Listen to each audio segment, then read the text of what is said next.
দুর্ভাগ্য। রাধারানী আমার সখীদেরকে সঙ্গে করে নিয়ে, এখন কটি বাজে? 11টা, তাই না? তাই রাধারানী আমার এই 11টার দিকে বেরিয়েছে। লীলা বর্তমান আমরা অনেক সময় 10টা থেকে 2টো মান করি।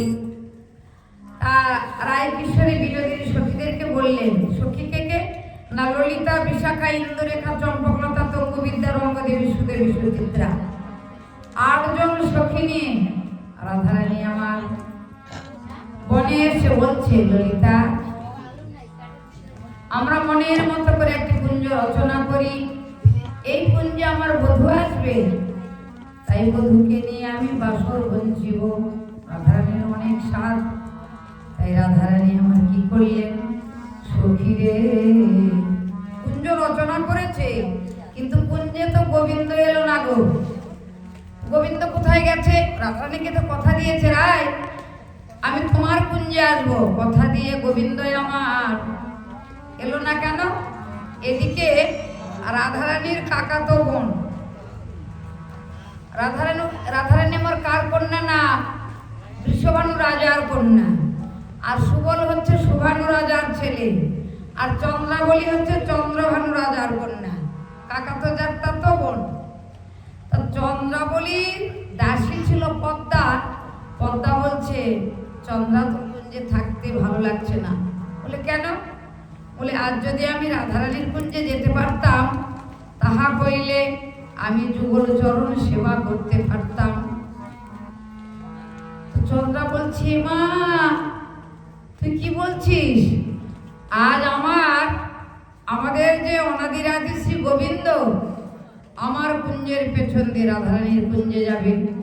শুধু আজ নয় গো, প্রত্যেক দিন। কিভাবে যাই জানিস?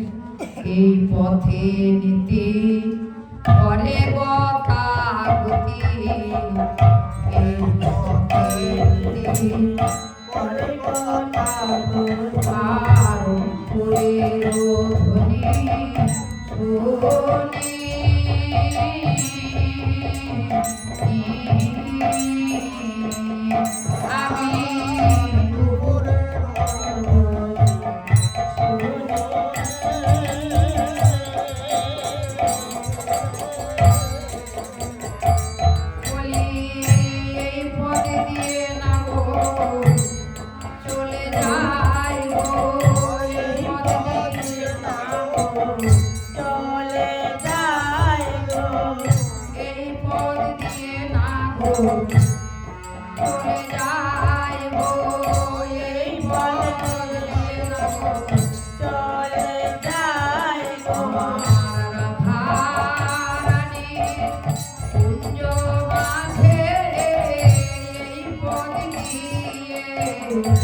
পথের মাঝ থেকে গোবিন্দ যদি স্বইচ্ছায় না আসে, তাহলে জোর করে আমি গোবিন্দকে ধরে নিয়ে আসবো।